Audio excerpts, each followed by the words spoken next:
pessoal, estamos aqui mais uma vez para mais uma edição do nosso videocast do Negócio e a Notícia. E hoje estamos recebendo, além de estar aqui com o meu parceiraço de grandes empreendimentos, grandes encrencas também, Lula Vieira, famoso Lula Vieira, publicitário dos sonhos de todos. E nosso amigo aqui, Richard Magrá, que é empreendedor, proprietário da rede Orthopride Body Laser. E a gente vai bater um papo hoje sobre, como sempre, sobre empreendedorismo, inovação e marketing. Richard, muito bem-vindo aqui para nós. Para nós é um prazer te receber aqui. Para mim era uma honra, na verdade. Pois prazer bater um papo com vocês. Pois é. Então, Richard, começando assim, a gente queria saber, cara, como é que você depois... Conta um pouco da tua história, resumidamente, senão vai ser o programa inteiro. Perfeito. Como é que você pulou da publicidade para o empreendedorismo? Esse é um ótimo ponto. Não foi muito calculado, tem gente que planeja tudo direitinho. Não foi o meu caso, né? Vou tentar, de alguma forma, resumir. Eu tinha uma inquietude, né? Eu comecei no que muita gente chama em anunciante, né? Em algumas empresas. Eu era, vamos chamar assim, a parte do cliente, na época das agências de comunicação e publicidade. E minha primeira inquietude foi partir para o outro lado, que já é um movimento normalmente diferente. Porque muita gente, acho que acontece até hoje, faz o movimento inverso. Está em agência, a agência tem um ritmo muito particular, Lula sabe disso, de muita velocidade, muita hora de trabalho, muitas madrugadas. Então tem muita gente que quer um pouco mais de tranquilidade e de uma carreira mais planejada, né? E quer ir para o anunciante, quer ir para o cliente. Eu fiz o contrário, eu me apaixonei por publicidade, então passei alguns anos em algumas agências, né? Citar alguns nomes aí, Macan Erickson no Rio de Janeiro, Grupo BBDO Almap em São Paulo, a Tempo em Barcelona, trabalhei na Satya Sat também em Barcelona. Você resolveu aprender no top de linha, né? Dei sorte, na verdade. Nunca trabalhou em agência pequena nem vagabunda, né? Nada disso. Eu sei, grande e importante. Eu odeio esse papo de dei sorte. Eu tive bons mentores aí nessa parte. Tem duas pessoas que eu posso citar o nome, um é paulista, outro é carioca, mas os dois, um não está mais aqui com a gente, Mauro Silveira, é um monstro, uma lenda, muito especial. Verdade. O outro é o Alexandre Braga, paulista, mas sempre defensor do Rio de Janeiro, mora aqui até hoje. Então eu tive sorte de ter dois mentores nesse início de carreira que acabaram me ajudando a ir, quando eu dei o pulo primeiro para São Paulo, né, para a África. Todo mundo comenta, né, o Nizam, um personagem, na época de agência, então ele era muito... ou ama ou odeia, eu só posso falar bem. Eu tive uma excelente experiência com ele. Ele era um bom patrão, sim. Ele tinha uma excelente experiência com ele, apesar de ter sido contra quando eu falei que estava largando todo indo para a Espanha, ele me apoiou, me deu uma carta de recomendação que me ajudou muito, inclusive, a entrar lá em Barcelona, porque eu fui com a mão na frente e outra para trás, porque eu fui estudar e bater na porta das empresas e agências, e acabei conseguindo, etc. Mas, assim, o foco da tua pergunta, Romulo, eu tive esse primeiro movimento, né, de anunciante para agência, que é um pouco incomum. E depois, quando eu já estava em São Paulo, estava de volta ao Brasil, na UMAP, foi um caso curioso, um ex-companheiro de agência em Barcelona me procurou pelo LinkedIn, falando que ele estava numa multinacional ainda familiar e que estava querendo abrir a operação no Brasil, me mandou o job description da pessoa. Eu olhei e falei, me deu um brilho. Não era o meu job description, mas me deu um brilhozinho no olho. E foi aquela coisa engraçada que depois ele assumiu a mesma coisa. Ele tinha pensado em mim. E eu pensei na vaga e ficou naquela, mas eu fui super sincero. Falei, o nome dele é João, catalão. Virou um grande amigo hoje em dia. Eu falei, João, olha só, eu não tenho nem metade do job description no teu aí, mas assim, eu gostei da vaga. Ele falou, Richard, não tem problema.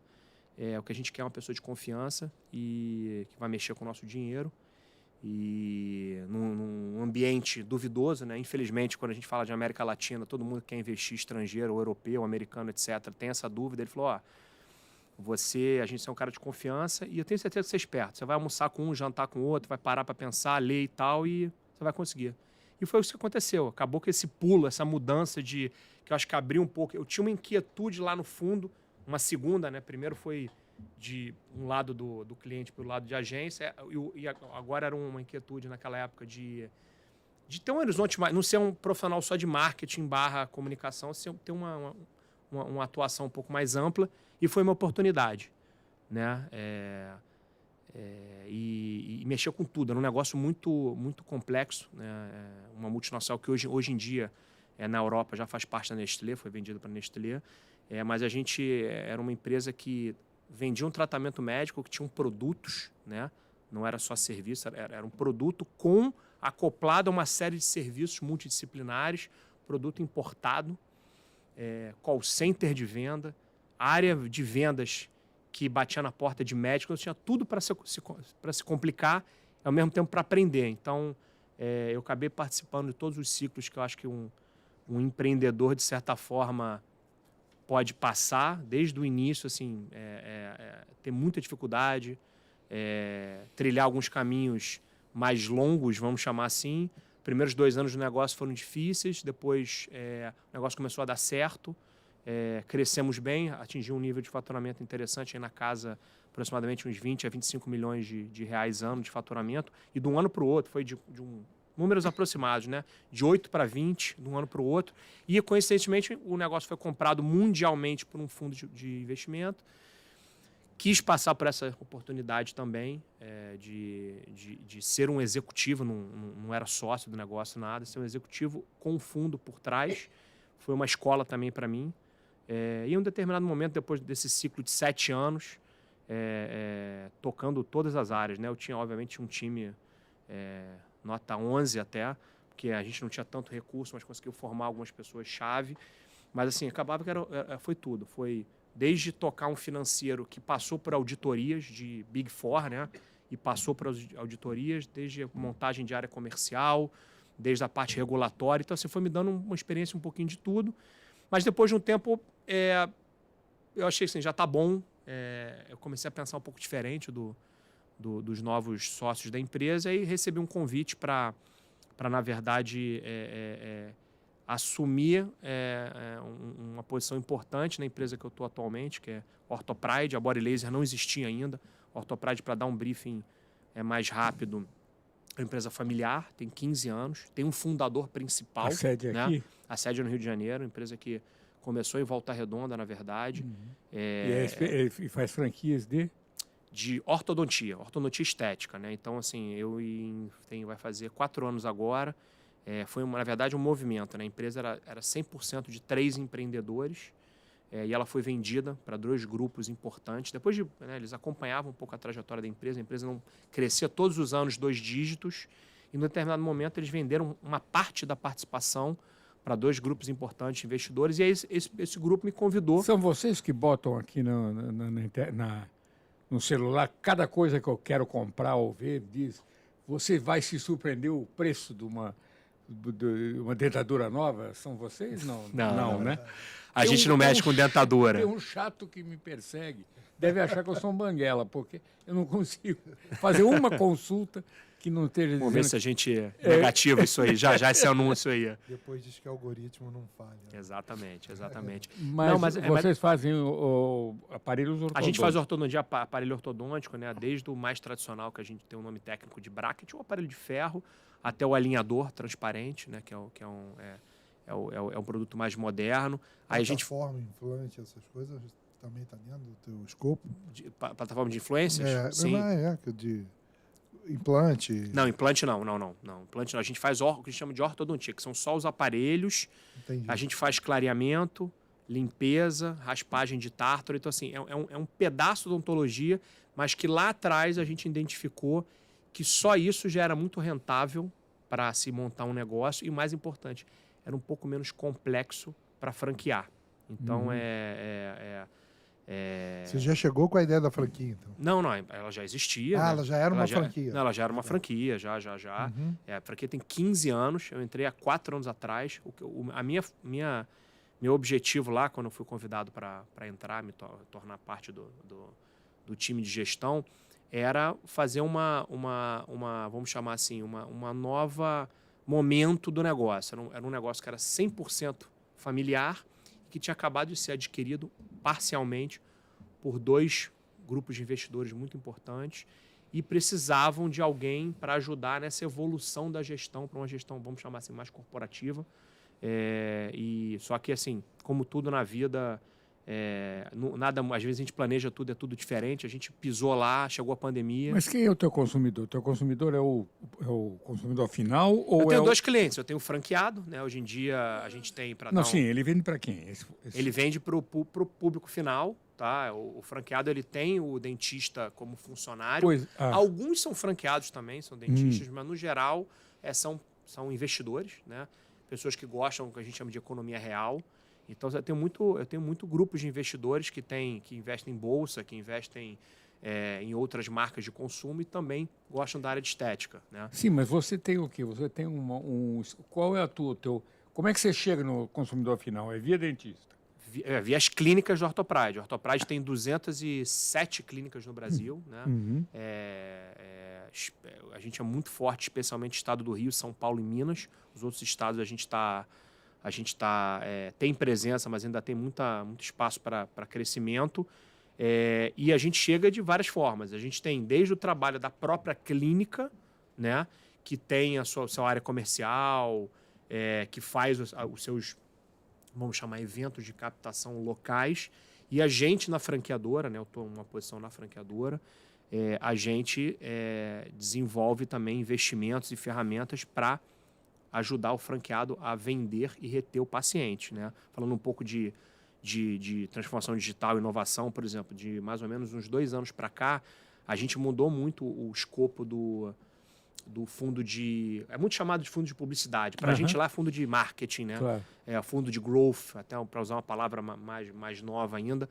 O que a gente fez? A gente a gente diminuiu muito a presença em investimentos mais tradicionais de comunicação, publicidade, por exemplo, patrocínios de grandes clubes de futebol, reduziu um pouco algumas entregas de embaixadores de marca, para ter um capital para implantar um CRM, por exemplo, muito parrudo, né, que passa por todas as fases, desde a fase de captação, aquela pessoa que fez um agendamento de consulta, mas não foi, então a gente vai lá, a gente busca esse cara no nosso próprio sistema de gestão, impacta ele para ele voltar a reagendar, até o cara que já fez o procedimento e precisa receber dicas de dia a dia, de escovação, de limpeza, etc. Então, o CRM é um exemplo. Você disponibiliza essa ferramenta para os teus franqueados. Exatamente. A gente pega o fundo de marketing, de growth, e disponibiliza essas ferramentas, né? Hoje em dia, todos os franqueados da rede, vou falar um pouco da segunda marca daqui a pouco, que não é só Orthopride, que isso também foi uma ideia que acabou... Era uma ideia que saiu do papel muito rápido e virou um adolescente rapidamente. Mas voltando atrás, um outro exemplo um trabalho constante de performance digital, que a gente chama. Então, a gente lá na franqueadora, com a verba do fundo, tá? Lembrando que é a verba do fundo. Uma parte do faturamento, como qualquer franqueadora, é revertida nisso. Então, o que a gente faz? A gente montou um time de performance lá dentro e a gente investe em Meta, né? Facebook, YouTube, etc. A gente investe no Google, a gente investe no TikTok, etc., para gerar agendamento. Não é só a construção de marca, é o funil completo. Perfeito. A gente tem algumas peças de construção de marca e tal, mas a ideia, a gente já está gerando hoje em dia em torno de números, vamos chamar assim, gerenciais, né? A gente gera em torno de quase 20 mil agendamentos por mês de consulta. 20 mil consultas. Agendamentos de consulta. O cidadão, diante dos impactado, liga para uma central. Fala, caramba, legal, Orthopride, deixa eu dar uma olhada. Entra no site, ele pode agendar direto no site. Ele escolhe onde ele quer ser atendido, entendeu? Isso ele escolhe. Já faz direto. E aí, como a gente tem um sistema de gestão próprio, né, que muita gente chama de ERP, a gente construiu o nosso próprio em cima do modelo de negócio que a gente tem. Por isso que a gente não comprou um de mercado. Isso é mais difícil, um trabalho mais duro, mais longo, mas a gente construiu o próprio sistema de gestão. Então, diretamente da campanha de performance, vai para o site, do site aparece lá na clínica. Vou dar um exemplo aqui, hipotético, tá? O Lula está aqui, ele vai sair daqui da gravação, foi impactado por um anúncio no YouTube, um vídeo nosso no YouTube, falando do Orthopride, ele entra no site, agenda no Orthopride Botafogo, por exemplo, tá? Para dar um exemplo, a gente está aqui em Botafogo. E aí ele tem lá o horário dele, vai aparecer para a clínica. A clínica tem o gerenciamento dela lá, ela vai olhar e falar, cara, o senhor Lula Vieira agendou amanhã, às 10 da manhã. E aí, claro, A clínica deveria ter um trabalho também proativo, umas tem, outras não tem. Dá uma ligada, passa um WhatsApp, pô, recebi aqui o seu agendamento, está confirmado, etc. Então a gente faz parte desse trabalho, que eu acho que se a gente está falando um pouquinho também aqui de inovação, eu acho que é uma maneira nova de usar o clássico fundo de publicidade. Normalmente, Romualdo sabe também, está muito dentro do mundo de franquias aí, o pessoal faz assim, vamos fazer marca só. É muito importante fazer marca, tendo a gente que é publicitário, Claro. Né, de formação, vamos chamar assim, de essência, mas a gente achou que era responsabilidade nossa também mudar a cabeça do franqueado. Mas a pergunta é a seguinte, e se o cidadão tiver o dentista dele, você entra com... Aí não. Aí a gente não... obviamente a gente compete com o dentista, mas assim, a gente não rouba paciente de outros dentistas, assim, de forma, vamos chamar, não é uma estratégia da empresa. O que acontece, a empresa ela acaba abraçando uma marca, né? Claro. A nossa proposta, vamos chamar assim, de valor é oferecer ortodontia de boa qualidade, tá? Na verdade, excelente qualidade, num ponto de venda muito impactante para um público de classe CD. Tá? Classe CD. Tá? Okay. Então a gente trabalha na ortodontia estética popular. Tá? E na outra marca, rapidamente falando, que é um projeto que nasceu no meio da pandemia, 2020, a gente estava tendo um movimento forte na parte de depilação a laser, a gente criou uma segunda marca, chama-se Body Laser, né? É uma marca de depilação a laser. A gente, num primeiro momento, falou, bom, se a gente vender, de repente, 50 franquias em um ano, tá bom. A gente vendeu 205 em um ano e meio. Tá? Hoje em dia tem 120 montadas já em operação. Então, a gente está falando de um grupo de em torno de 330 clínicas. E o que vocês oferecem para o franqueado, além de de gestão e de comunicação do nome? Os produtos todos são seus? Os produtos são, assim, a gente tem, por exemplo, todos os produtos, a gente tem um setor de compras, né? Então... todos os produtos /serviços são homologados, né? Ele tem como comprar com uma negociação melhor. A gente tem a parte de marca, obviamente. O franqueado compra com vocês. Não, a gente negocia, ele compra direto. Tá? E aí, na parte, por exemplo, na máquina de depilação a laser, a gente tem um acordo específico também com uma marca que nesse caso, é exclusiva e a gente só, por enquanto, só trabalha com uma marca específica, entendeu? Eu queria voltar naquela questão que você falou do fundo, de growth, sei lá, o nome que você quiser. Como é que é a gestão desse fundo? Porque, só para esclarecer, que o fundo não é uma taxa de faturamento. Você não está faturando. É um valor que você recolhe, um percentual que você recolhe para utilização em prol da própria marca. Exatamente. Então, isso fica claro. Super Agora, claro, me diz uma coisa. Tem algumas marcas que já começaram a usar comitê de gestão de algumas coisas, inclusive o comitê de marketing, que é um comitê não deliberativo, mas consultivo, faz sugestões, faz isso, mas não tem a autoridade de impor aquilo que eles pensam. Você trabalha com comitê? Não, a gente não tem a gente não tem um comitê oficial, porque até porque a gente tem uma relação. Eu vou dar um exemplo para vocês, que acho que isso vai ficar bem claro. A gente, de forma geral, a gente tem uma relação muito próxima dos franqueados. E aí um exemplo que eu vou dar rapidamente, voltando ao tema anterior. Dessas 205 franquias que eu falei que a gente vendeu um ano e meio do outro negócio, 95% foi para franqueado do Orthopride. Então, isso quer dizer alguma coisa. Quer dizer que o cara confia na gente, né? Ele gosta da nossa gestão, de alguma forma. Isso não agrada a gregos e troianos, mas a maioria das pessoas a gente... E você tem uma tabela de franquias menores até as mais... Eu tenho na Orthopride, a gente tem modelos diferentes. 3 tamanhos, de certa forma, diferentes, tá? No caso da Body Laser, não. É um tamanho só, um modelo só. A gente está vendo o mercado evoluir. Esse é um mercado um pouco mais difícil, mais competitivo do que o outro. E pode ser que a gente crie algum outro modelo, mas por enquanto é um modelo só, tem uma metragem específica. Pode ser rua, pode ser shopping, aí não tem muito... Mas assim, a modelagem de tamanho, ela tem um tamanho só. Como toda a franquia desse seu porte, o cidadão tem uma ideia e um dinheiro.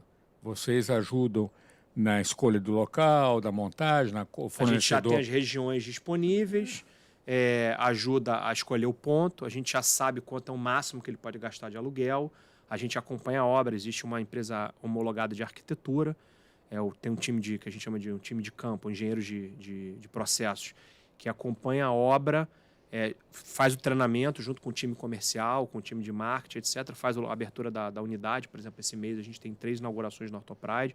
O time nosso está sempre presente, faz o treinamento pré, durante e acompanhamento depois, né? E voltando no ponto do Romualdo, em relação a comitê ou etc., assim, a gente é muito aberto. A gente, por exemplo, a gente ouve bastante. Eu vou dar um exemplo que assim, é muito duro.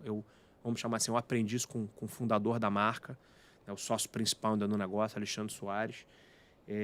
Cara, todos têm meu celular e o celular dele. Ele sempre me falou isso, cara, vamos deixar... Isso é duro, porque assim, você imagina 330 clínicas, você está falando num número muito grande de franqueados. Todos têm nosso telefone, escrevem, uns ligam, então a gente troca muito. Vou dar um exemplo também que vai acontecer na semana que vem, que acho que é um bom exemplo de troca. Mas o que a gente faz, por exemplo? De tempos em tempos, a gente faz uma live, abre uma live com os resultados da performance. Tem um dashboard aberto no escritório, que o franqueado, a hora que ele quiser, eles vão muito. A gente tem um encontro todo mês, que a gente faz um chopp, última quinta-feira do mês, estão super convidados vocês. É por região esse shopping. Então, é nacional. Tem muita gente que vem, porque já sabe a data, já se programa. Última quinta do mês, vem cedo. Normalmente a gente faz uma programação corporativa, vamos chamar assim. Ó, a gente tem reuniões, treinamentos, etc. No final do dia, a partir das 5 da tarde, chopp, banda, etc. Tudo lá no escritório. O escritório é grande, tem uma área super bacana. Toda a última quinta-feira. Então a relação é muito aberta, tanto em termos de contato telefônico, etc., quanto escritório aberto. Isso é um tremendo diferencial. Eu tive amigos que tiveram franquia da Deplar, falecida Deplar, e o Daniel tinha esse diferencial também, porque todos os franqueados tinham um telefone direto do Daniel, e o Daniel atendia todo mundo. E todos falavam, né, você sabe que na carta lá no início, quando você vai analisar, né, a viabilidade, ou se você quer ou não quer a franquia, você tem toda uma documentação. E uma das coisas que os franqueados, então franqueados, que eles procuravam para constar, e aí, como é que é a franquia da Deplar, porque tem aquela lista de franqueados, e eles falavam assim, cara, o melhor que tem é no início você poder falar com o dono e ele te dizer, calma, olha, ninguém entrou na minha loja hoje. Calma que isso vai mudar, tem um concorrente ali, já a gente vai conseguir engolir. Você está aberto ao mercado. Eu mencionei mais cedo de um exemplo, um outro exemplo que eu vou dar, semana que vem. Um exemplo concreto. A gente está chamando uma instituição, tá? Muito forte na área de transformação digital. Estou convidando meus 45, não vou convidar mais, porque senão não fica produtivo. De repente a gente faz novas sessões. Os meus 45 principais franqueados de uma das marcas, né? Que é primeiro para uma marca e depois a gente vai fazer provavelmente para outra. A primeira é a... Orthopride, porque a Orthopride tem 15 anos, agora eles têm 3. Então as verbas são muito diferentes, né? Está muito descasado ainda isso aí. Então, e a gente vai ficar fechado, fora do escritório, com um instituto que vai... Qual é o briefing? A gente quer deixar, entre aspas, no bom sentido, os principais franqueados incomodados vendo como está a tecnologia por aí. Que não é só a gente que fala que a coisa está mudando. Mas a outras pessoas vão falar. É um mercado bastante concorrido. Né? Muito competitivo. Eu não chego em lugar nenhum que não tenha um grande anúncio. Tem, inclusive, um brilhante que todo mundo conhece, que é aquele... Seu marido acordou com a macaca, procura depilação tal, que eu acho excelente. Na ortodontia, a odontologia tem muita competição também. Né? É o segundo país do mundo, salvo meu equívoco, com o maior número de dentistas. É muita marca na BF. Se você procurar na BF, tem muita marca. Só acontece, a gente conseguiu se posicionar muito bem. Nunca faliu uma Orthopride em 15 anos. Cara, a gente tem um ticket médio quase o dobro dos concorrentes. Tá, na ortodontia. Então, assim, a gente conseguiu uma posição ali no mercado que deixa a gente quase... eu falo que é a prova de Terceira Guerra Mundial. O negócio ficou muito redondo, muito forte. Tem algumas exceções? Tem algum mercado específico, uma cidade que não está tão... o desempenho não está tão bom, normal, como qualquer negócio. Mas, no geral, a gente montou um negócio muito forte, muito redondo. Na depilação, como é mais recente... e aí uma das principais marcas do mercado puxou essa guerra de preço, a gente está passando por um momento diferente. Então, assim, está muito mais duro, né? Isso não quer dizer que o negócio não seja bom, ele continua, a gente acredita, ele é bom, quem opera bem está fazendo dinheiro, tá? Mas ele está passando por transformações muito rápido, muito antes do que normalmente outros segmentos passam comparado com o seu tempo de existência, né? A laser é aquele definitivo, nunca mais volta. Se for bem aplicada. Bem aplicada. Exatamente. Ou seja, você perde o cliente. Mas Quanto melhor você for, mais rápido o cliente some, né? Só que ninguém se toca, às vezes, que você tem muitas áreas do corpo. Então, você pode trabalhar quase 40 áreas do corpo. 40 áreas. Quase 40 áreas do corpo. E aí você ainda você começa a agregar outros serviços. Por exemplo, a gente agregou a harmonização facial. E a harmonização facial é um outro... Sem intervenção cirúrgica. Só... Não, cirúrgica não. Aplicação, né? Aplicação simples.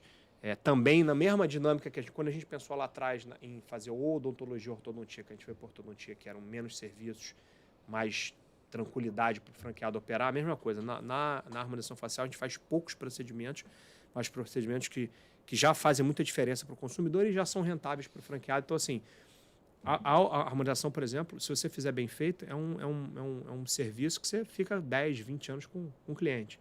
Então, assim, dá para você, se fizer um bom pós-venda, você usar corretamente uma ferramenta de CRM, né? Para os ouvintes também, a maioria, obviamente, sabe o que é CRM. Nada mais é que um relacionamento, nesse caso, através de tecnologia. Se você fizer esse trabalho bem feito, você vai ter o cliente muito tempo. E o teu franqueado, normalmente, ele é é mais do que investidor. Ele tem alguma relação com o teu... Tem de tudo, Lula.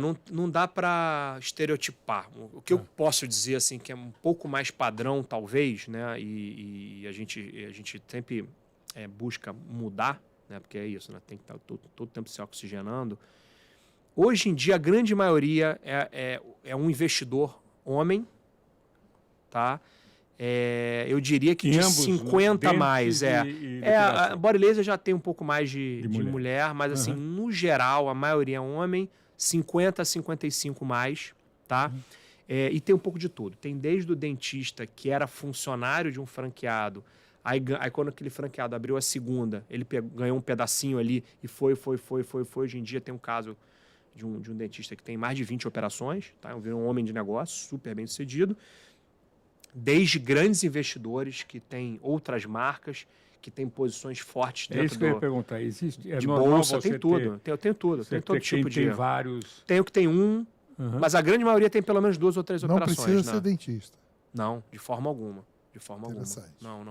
Não. A gente, quando vocês perguntaram dos modelos, tem um modelo que ele é menor, que aí ele é mais indicado para dentista, porque é o dentista que vai trabalhar. Então, apesar dele ser menor, ter menos capacidade de pessoas, assim, como o dentista vai trabalhar, ele consegue manter uma margem de lucro boa, porque ele não vai ter que subcontratar dentista ou subcontratar menos. A presença de um dentista é obrigatória. Não, obrigatório. Ele pode não ser um investidor. Exatamente. Ele é responsável técnico. Né? Responsável técnico, e ele acompanha e faz todos os tratamentos junto com o resto da equipe, ou sendo funcionário, ou sendo... tendo, vamos chamar assim, diária, trabalhando 2 vezes por semana, 3 vezes, aí rodizia, né? Assim, um trabalha 2 vezes, outro trabalha assim. As clínicas abrem de segunda a sábado, mas todo dia, o tempo todo, tem que ter um dentista. Lá né? pela Associação de Franchise aqui do Rio, né, a BF Rio, eu acompanhei durante muitos anos, eu estive na BF, e eu acompanhei várias feiras, e eu participei e me surpreendi com o boom da depilação. Desculpe, eu tenho que tomar cuidado até para falar, para não dar problema. Mas assim, um dia, uma feira, cara, a gente teve um quarteirão só de depilação. Sim. Aí eu falei, nossa, eu vou conhecer isso daí, porque isso aí eu não conheço como um negócio. Naquela época, a depilação era uma coisa que era feita em salão, ou uma senhora, uma pessoa, uma técnica que atendia, às vezes, na sua própria residência, era uma conhecida da amiga. Era um negócio assim, bem incipiente ainda e tal. Quando eu vi a história toda, eu fui andando um por um, perguntando, algumas coisas me causaram bastante... Constrangimento e vontade de rir também, porque quando a moça... Não, porque tem combo, coxa, perna, não sei o quê. Eu falei, meu Deus, é um universo que eu só conhecia com hambúrguer, né, cara? Isso aí. Então, assim, eu me diverti. Aí, sabe o que eu fiz, cara? Eu me debrucei. E aí eu peguei, como eu sou professor, eu levei para o ambiente acadêmico para a gente estudar. Falei, cara, olha só. Tem cases, se eu não me engano, em Harvard, inclusive, de uma marca... espanhola, 2 países que a penetração, a gente compara as penetrações, é muito pequena no Brasil ainda. Não, e eu já tinha, e o beleza... Aí você pega a Austrália e Espanha, as penetrações são, se eu não me engano, a Austrália tem quase 50% de penetração.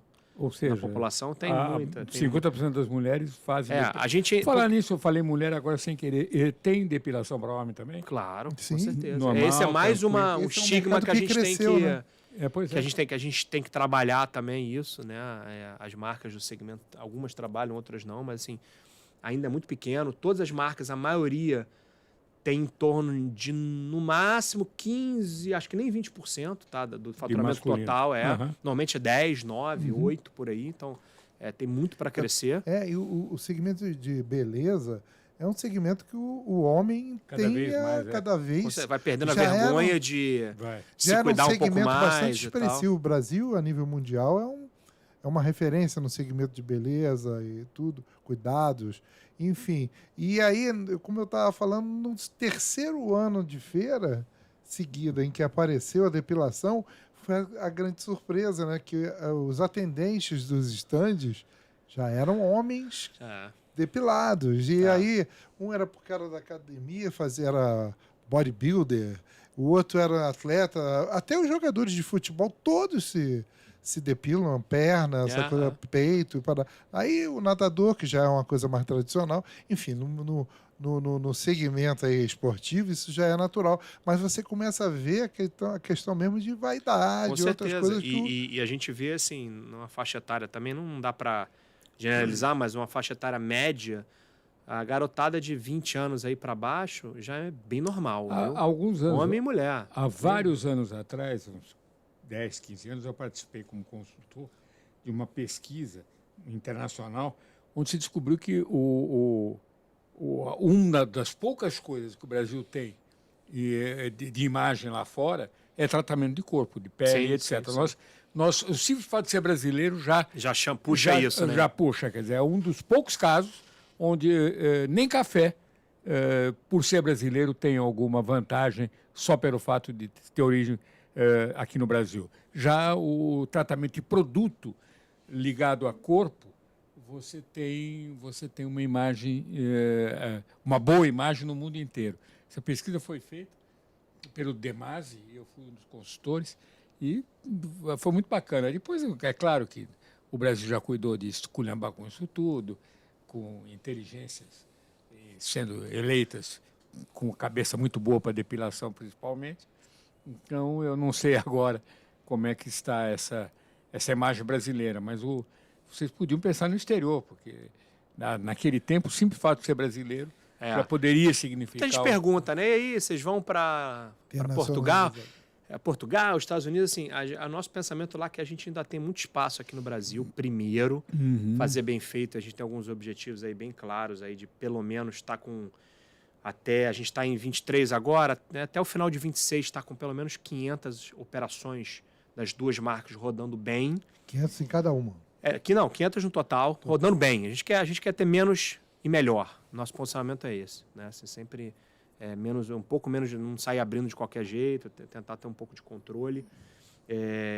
E depois, eventualmente, se for, como a gente tem sócios importantes por trás, investidores, quando a gente for, a gente com uma estratégia um pouquinho, vamos chamar assim, maior. Não é como muitas empresas fazem, e não é uma crítica, tá? Simplesmente é um foco diferente. Não, vamos abrir aqui uma posiçãozinha em Lisboa ou em Orlando, Miami, não. Se um dia a gente tomar a decisão de ir, a gente vai maior. Voltando, já vai de uma vez.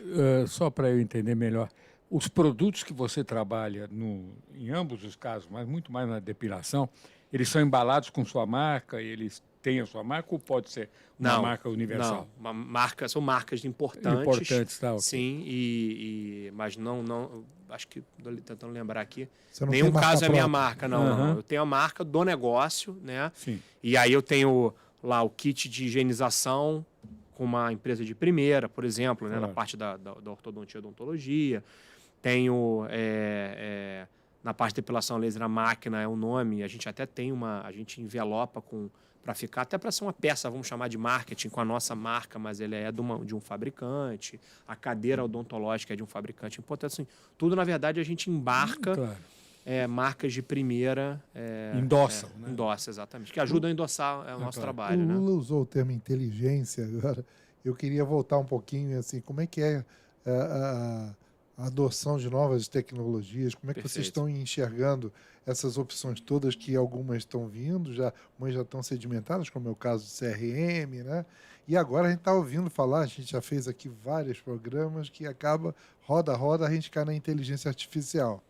Então eu queria ouvir de você, assim, como é que é a adoção de novas tecnologias, como é que é esse processo na tua visão e, assim, e em especial a inteligência artificial. Ó, é assim, parece meio padrão falar É. isso, mas assim, é a nossa principal agenda, tá? Já de 1 ano e meio a 2 anos atrás para cá. É a minha principal função, tá? Dentro da organização, embarcar a tecnologia, porque a gente está vendo que, apesar da gente estar, e aí falando um pouco mais de Orthopride, que é o maior negócio, tá? É um negócio já muito forte, muito consolidado, a gente está vendo que aos poucos as coisas vão mudando. E numa marca de consumo tradicional, aberta, é muito mais rápido, né? Tudo. Você pegar essas grandes marcas que a gente tem por aí, pega uma Coca-Cola, pega Unilever, Procter, isso é muito mais rápido, né? Porque está direto no consumidor, está no supermercado, na farmácia. A gente é um pouquinho diferente. A gente tem uma regulamentação, né? E a gente tem um mercado que ele tem uma velocidade específica. Então, assim, e franquia ainda mais. Porque você tem ainda aquele grande desafio, que assim, uma coisa é a franqueadora proporcionar, treinar, mas outra coisa é o franqueado adotar. E ainda mais se o negócio já é bom. Então é um trabalho longo, mas é uma agenda prioritária nossa. Vocês estão vendo, eu gosto sempre de exemplificar. Eu estou indo agora em setembro para Harvard, ficar fechado lá uma semana com vários executivos aí da América Latina, só falando da agenda de transformação digital. Até estou me convidando aqui, se vocês quiserem, na volta, a gente posso contar Seria bacana. Claro. como é que eu voltei. Com certeza. Certamente vou voltar cheio de fumaça Com aqui no certeza. cérebro, mas estou indo ficar uma semana fechado lá. Então, assim, a gente é muito inquieto. Inteligência artificial vai mudar toda a história também. A gente já estava em tudo, tá? Assim, a gente não está aplicando já tão diretamente, mas a gente faz uns testes. Assim, desde um contrato que a gente está revisando, vamos ver como é que a inteligência artificial, ao invés do advogado, a gente vai lá, testa e usa. Estou dando um exemplo bem diferente, né? Mas a gente está olhando. Mas na comunicação e marketing vocês já usam? A gente já tem, tanto na ferramenta a gente tem duas frentes que estão usando inteligência artificial. Uma no próprio CRM, já tem algumas coisas de inteligência artificial. E a gente tem uma ferramenta que está disponível, até uma empresa que é irmã nossa, tem acionistas em comum. Ela é uma empresa de inteligência de dados, tá? Assim, eu vou fazer um resumo também. Pode ser uma conversa longa isso aí, mas é uma empresa que ela capta dados através de Wi-Fi.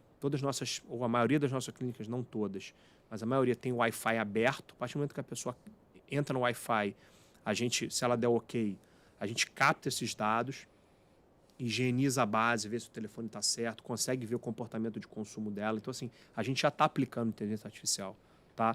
Eu não diria que não é num nível que nem a Tesla está aplicando, talvez não seja um nível, citando uma grande marca. Não precisa, exatamente, não precisa, mas assim, a gente está olhando. E até eu acho que é um compromisso mesmo, né? Assim, ano passado e esse ano são 2 anos que a gente, por exemplo, está tendo muita renovatória de franquia, né? O franqueado tem tanto tempo. 5 anos, os seus 5 anos, tem que renovar o contrato. Assim, eu acho que até, de certa forma, uma obrigação nossa mostrar, é um compromisso, não é nem obrigação, é um compromisso. O investidor que ele está apostando na gente de novo por mais 5 anos, cara, olha só, você pode não querer aplicar agora, mas assim, eu estou olhando aqui, tá? Eu estou olhando, por isso que eu vou fazer o evento da semana que vem, por isso que eu vou estar em Harvard em setembro, porque assim, alguma hora vai acontecer. A hora que você precisa perceber. Vai ter que estar aqui na cartucheira, né? Vamos falar assim, né? Então é a hora que os vizinhos todos dele aplicarem, ele vai ter que tem marca até mesmo de franquia, talvez, que tenha mais necessidade disso. Alimentação. Sim. Assim, eu não estou numa cadeira de alimentação, mas eu estaria muito enfiado nisso se eu tivesse uma cadeira de uma marca de franquia grande de alimentação. Porque é vital, por exemplo. Você costuma ir na NRF? Fui esse ano. Em janeiro. Eu ia sempre. E uma vez eu tive uma grande surpresa, assim, que não era, evidentemente, inteligência artificial, mas eu fui numa cafeteria porque eu estava tremendo na rua de frio, estava um frio infernal, eu mesmo todo paramentado, eu estava tendo muito frio. E entrei numa cafeteria, cara.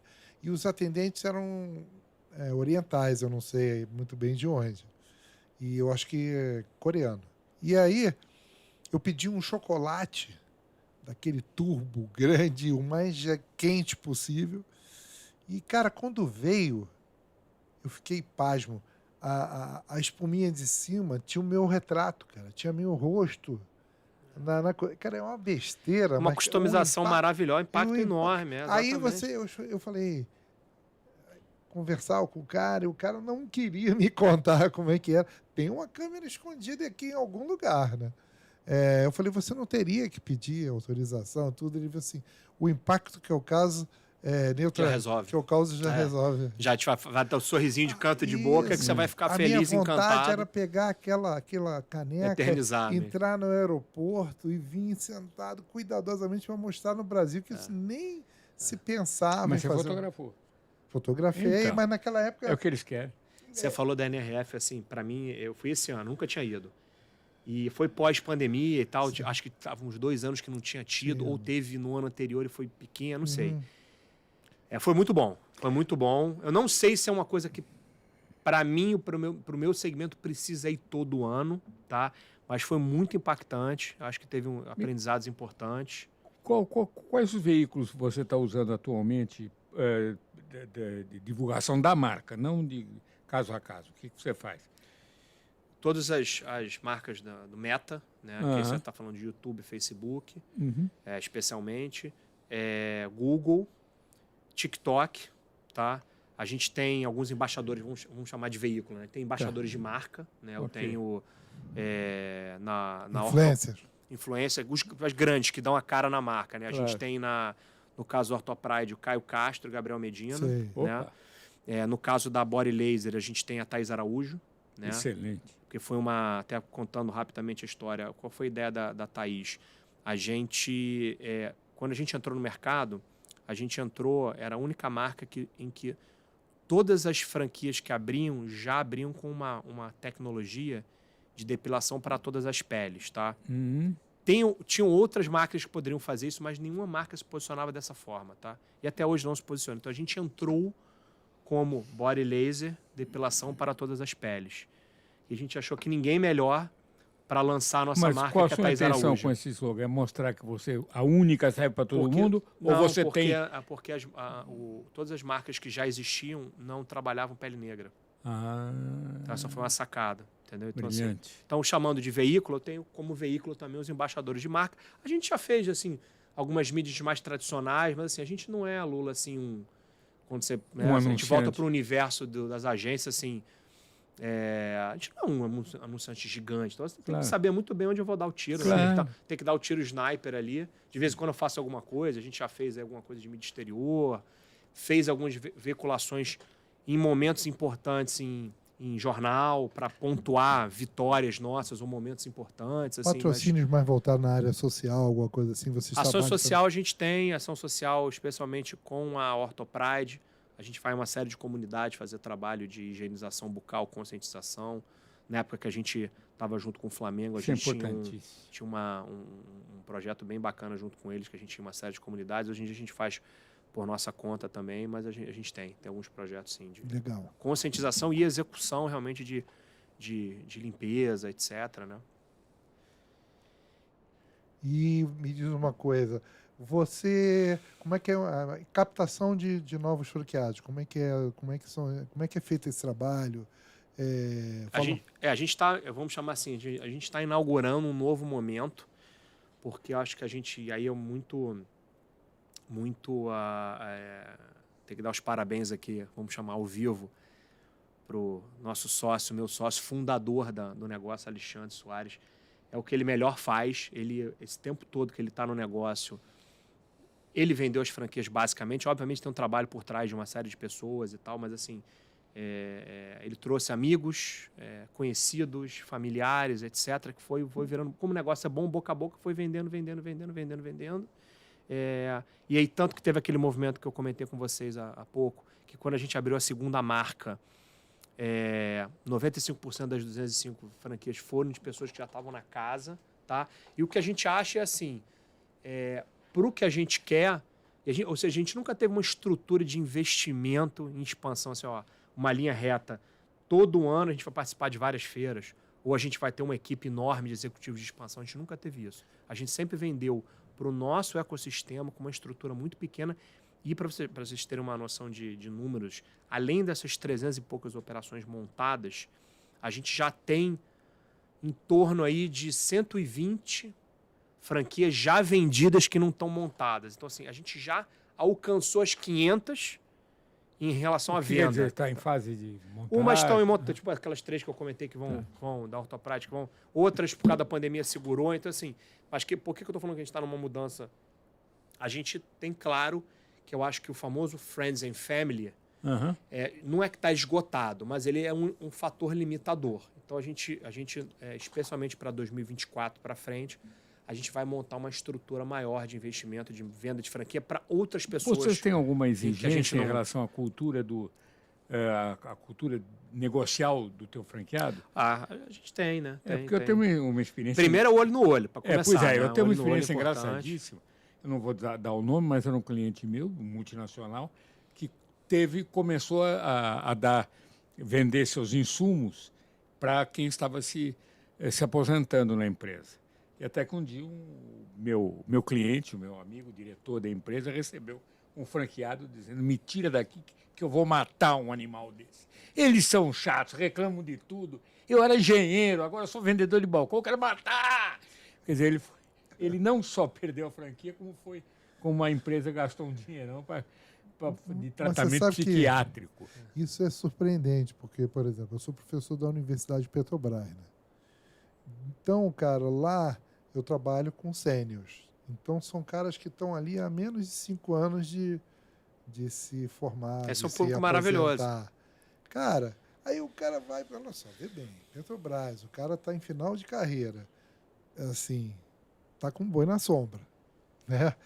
Assim, já fez de tudo, já estudou tudo. A Petrobras proporciona uma formação muito forte. com certeza. Você falou de Harvard, tem alguns programas em Harvard, fora o que a gente faz aqui, naquele belíssimo projeto da Universidade de Petrobras, ali aqui na Cidade Nova, né? Então, assim, a gente percebe isso, assim, são sêniors. Aí você fala assim, pô, o cara vai se aposentar, tá com uma boa aposentadoria, ele vai se mexer para outra coisa, amigo? Vai. Vai porque, Olha, quando eles sabiam que eu era diretor da ABF Rio, cara, procurava todo mundo, cara. Eu me lembro de uma senhora, uma moça, aliás, senhora não, nenhum deles. todo mundo novo ainda, todo né? mundo É muito novo. novo. Não dá para você ficar E 30 ela anos se sem fazer aposentou, nada. Ela Né? era diretora de uma mega área da Petrobras, que era TIC, Tecnologia da Informação. Aí, o que aconteceu, cara? Ela comprou uma franquia do Megamate, cara.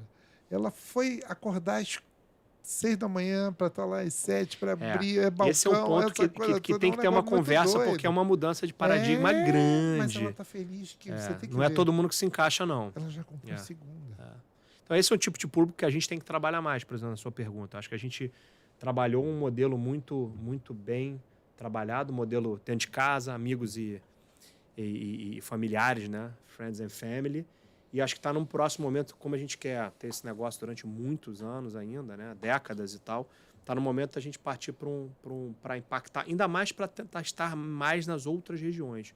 Como a gente ainda tem operação em quase todos os estados, mas eu quero dizer assim, de forma relevante mesmo, ainda é Minas, São Paulo, Rio. No sul dá para crescer, tem operações importantes, mas dá para crescer. Centro-Oeste dá para crescer. Nordeste tem poucas, tem muito espaço. Norte nem se fala, tem uma operação na região norte só. Então, acho que para atingir outros segmentos, outros nichos, precisa ter um outro tipo de trabalho, uma estrutura maior, é o que a gente está discutindo muito lá dentro. E né? entender que a tua clientela está envelhecendo também. Exatamente, né? é isso Tá aí. entrando a garotada aí da geração E por Z. isso que tem que estar com transformação digital ali na mão, porque Claro.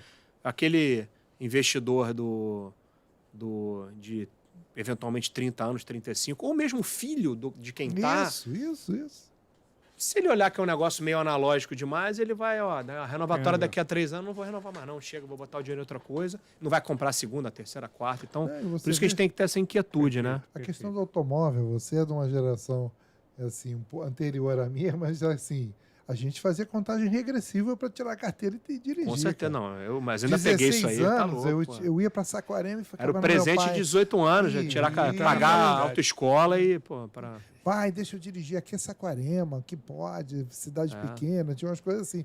E hoje, cara, eu tenho um filho de 24 anos que tá cagando para dirigir. É porque pega Não só porque pega, ele não quer. não quer. E aí eu pensei que era um problema dele.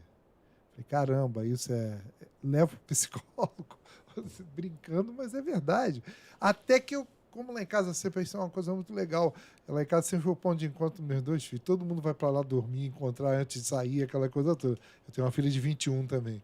Então, cara, eu pegava e falava, e aí, como é que é? Não sei o quê. Ninguém quer ter carro. Então, olha o problema que a indústria automobilística hoje está passando de não ter continuidade nessa Sim, vontade, esse desejo de ter um carro, cara. Com Não é certeza. mais um objeto de desejo. Né? Então é um negócio complicado. Você tem que se reinventar aí, né? Não, com certeza. Tem que posicionar os carros de outra forma e por aí vai, né? Trazer Puxar outros valores. benefícios, outros Isso, valores, né? Isso. Você Sem tem dúvida. alguma concentração em shoppings ou tem rua também? O Como é negócio do Ortopride, a gente não está em shopping. Na que verdade, não tem, está em shopping? tem, não dá para dizer que tem 2 operações em Ok. shopping, né? Não é um negócio de shopping. Tá. Preferencialmente falando, ele nasceu em rua, em calçadões com grandes, Maravilha. com grandes concentrações, para vocês terem noção. Os fundadores da empresa eles são de Volta Redonda, mas a primeira operação foi em Caxias. Caxias é até numa galeria, mas está muito próxima da rua, muita gente Aproveitando passando. o trânsito. E a maioria, sim. Claro, Na verdade, a gente é a forma tradicional de captar cliente. Calçadão, coisa que aqui no Rio tem muito na Baixada, Promotora, etc. né? Promotor, botando para Brilhante. dentro, entendeu? Então, assim, esse é o modelo de negócio. A depilação, como nasceu mais há poucos anos, a gente tem shopping, sim. Na verdade, foi um movimento que o segmento todo foi. Todas as grandes marcas se posicionaram estando em shopping.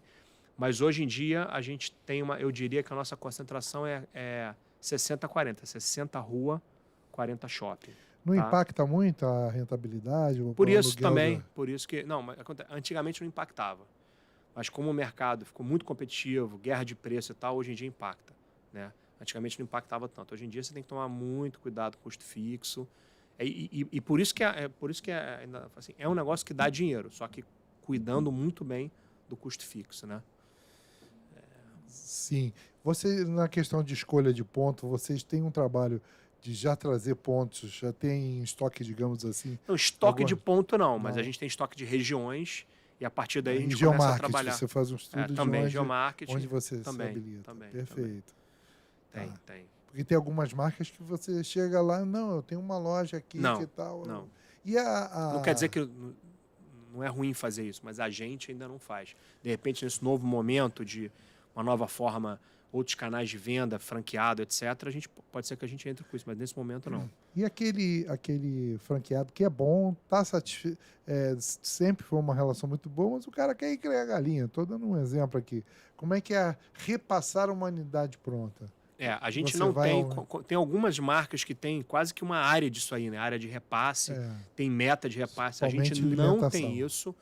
O que acontece, assim, graças a Deus, é que, como o negócio é muito bom, normalmente isso acontece naturalmente. Os franqueados se falam, ó, eu tô com alguma questão. Quando acontece? Tô com uma questão particular, ou vou mudar de cidade, de país e tal. A gente às vezes estimula, obviamente, quando eles procuram a gente triangula, mas às vezes entre eles mesmo eles se resolve, vende uma parte, outra. Essa semana mesmo teve uma operação aqui ainda no estado do Rio, 2 pontos muito bons, mas os donos, assim, tem vários outros negócios, estão querendo dar uma desacelerada, e a gente mesmo não recomendou vender integralmente. Falou, faz o seguinte, fica um pouco com um pedaço do negócio, porque vocês têm muita influência nessas regiões, essas 2 regiões, e a gente traz alguém para comprar majoritário e tocar. Tá bom, tá bom. Aí eles se convenceram, aconteceu isso. Venderam a participação majoritária, mas ficaram, porque ajuda também no boca a boca. Claro. Não fica aquela coisa, mas por que eles venderam? É só porque não tem mais tempo ou não querem? Não. Poderia ficar um negócio assim, não é tão bom assim, né? Então eles ficaram. Então, a gente, resumo, não existe necessidade de ter uma estratégia ou uma linha de trabalho contínua de repasse, né? Aí eu falo mais até de ortoprática, que tem muito tempo, com esses 15 anos, tem alguns ciclos já de renovatória, a Body Laser não passou por ciclo de renovatória ainda, está com 3 anos só. Então, o que acontece é muito natural. É muito natural. Dentro da estratégia de marketing de vocês, eu vou falar porque eu já fui, participei lá de uma das estratégias de vocês, que é o camarote do Maracanã, né? Sim. Tem alguma estratégia por trás ou é aleatório? Não, o camarote ele é uma ferramenta de relacionamento com os franqueados. Não é para público final. A gente, obviamente, até leva. Na semana passada, a gente levou um influenciador para fazer alguma coisa, porque chegou para a gente assim, tem esse fulano, um cara muito bacana. Não era um cara grande, mas um cara com uma atração boa para aqueles seguidores que eram similares ao nosso modelo de negócio. Então leva, mas assim, não é. Na realidade, é uma ferramenta. Foi sim, já muito usada para venda de franquia, né, bastante. E não vai deixar de ser ainda, mas é mais para relacionamento com o franqueado. Sim, mas não tem uma política de convidados VIPs, alguma coisa assim? Não tem uma estratégia de utilização? Não, assim, não dá uma estratégia formal, mas a gente convida pessoas que a gente sabe que são chave, ou de empresas que a gente imagina que sejam importantes, ou de algum órgão ligado ao nosso negócio, mas assim, não existe uma estratégia formal, não. Legal. Entendeu? Não, porque isso às vezes acontece. E 95%, eu diria, sempre é franqueado. E é um momento também que é bom, porque assim, você não está só sentado na mesa aqui, formalmente, falando com ele. Você está ali tomando uma cerveja, está conversando sobre futebol, aí solta uma coisa. É um lugar que você, às vezes, pega informação que... Não, eu particularmente estive lá no teu camarote, conheci pessoas, tinha um casal ótimo que a esposa era vascaína e o marido era flamenguista, e as filhas estavam divididas ali.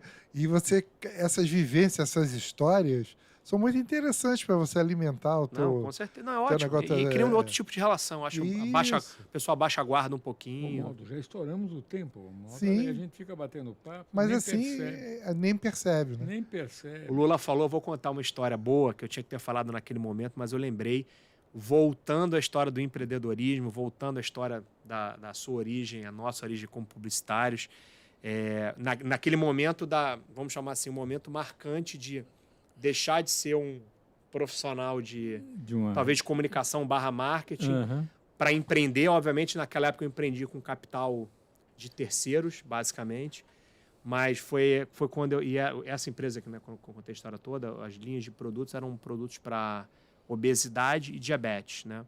Eu estava na UMAP, foi quando eu saí da UMAP em São Paulo para vir para cá para começar a tocar essa empresa, que eu acabei ficando 7 anos. Contei pro sócio da UMAP que tocava a minha área, que é o Zé Madeira, já tinha tomado bronca, não sei o quê, tal, blá. E aí o Marcelo Serpa me chamou para conversar. Marcelo nem deve lembrar de mim hoje em dia e nem deve lembrar dessa conversa, mas a gente se dava bem e tal, tinha algum contato. Cara, ele falou, Richard, que história é essa que você tá indo? Cara, ir morar no Rio para vender dieta. Você tá maluco, cara? Assim, isso é São Paulo, isso é agência, alguma coisa, você tá muito incomodado. Eu falei, não, Marcelo. Que maravilha. Aí esse negócio me marcou muito, uma pessoa como, né, uma pessoa, assim, um dos maiores aí Se ele souber que você história. acabou fazendo depilação, ele vai dizer... Ferrou ela. E aí foi muito legal, porque eu falei, não, Marcelo, assim, na verdade é uma oportunidade que eu tenho de alguma forma de ampliar, de começar um negócio do zero, muito complexo, ampliar meu conhecimento e tal, mas me marcou muito isso, porque, né, aquela coisa que não dava muito para entender. Na agência, naquele momento, uns 3 anos que eu fiquei na UMAP ali, 2 dos 3 anos a gente ganhou como melhor agência no Festival de Cannes, Leão de melhor agência. Cara, não falou, ele nem citou o nome da agência, mas chegou brincando. Você vai vender dieta, cara?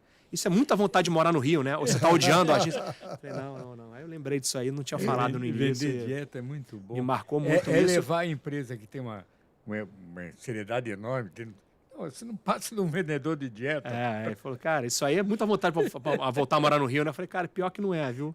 Pior o Serpa esteve no Rio semana passada.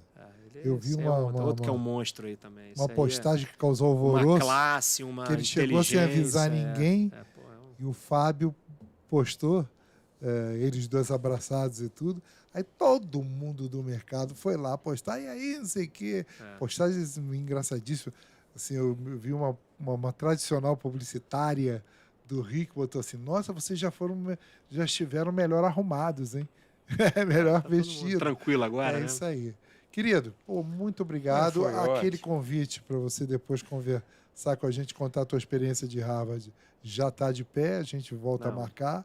E foi um prazer te receber aqui. Negócio é notícia. Prazer é isso daí. meu, uma honra estar com vocês, os dois aqui, uma honra fomentar empreendedorismo, tecnologia, negócios no É a Rio. A ideia gente do- precisa é a disso nossa aí, ideia. né? E contem comigo, contem com a gente, com a empresa. E quando A vocês gente vai quiserem. começar a cobrir eventos também. Até um entrevistado nosso aqui, o Fábio, que é presidente da Associação de Supermercados, ele é dono do Rio Innovation, né?